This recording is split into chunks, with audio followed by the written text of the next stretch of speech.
This is absolutely overwhelming.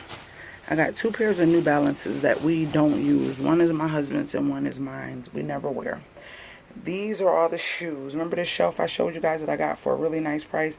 People always piling stuff up there. I haven't renovated this area. It still look old-fashioned like the house did before we did anything in it. So this is the shoes that was in there. Naya just took like 5 pairs out of here, and then we have all of these. Then it's a couple sitting around the corner. This is absolutely ridiculous because my plan was it's 4 people in here. Each person gets one of these. That way we can put our shoes in it, and then it can close and we don't have shoes all out here. If there's something bigger, too big for the drawers, then they may possibly go up there, and then we have space to put the little footies for people to put on their feet if they have to take their shoes off and they don't want to walk on their bare feet or their socks.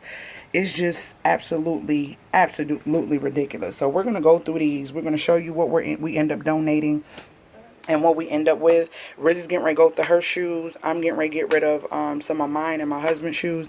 And we're going to go from there because it's too much. It's too many shoes. And it's ridiculous. So I will be back to show you guys that.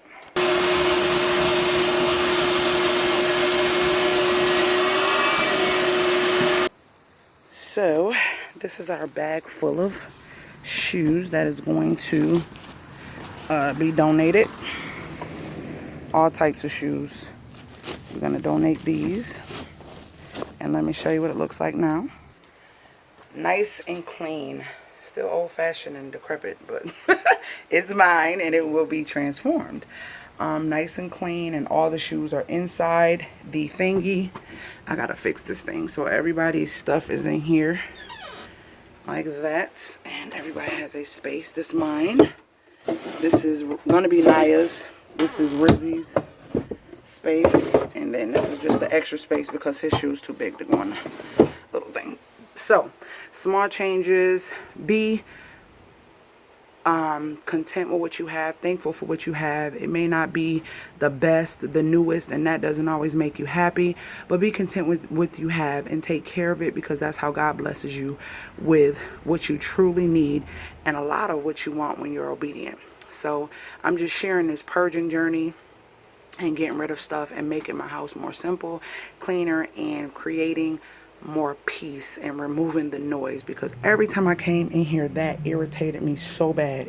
When I say it irritated me so bad to see these shoes piled up, it was just a mess. But one day I shall do this little mudroom area and get it all together. Got some snake plants that I'm propagating, so those are right there.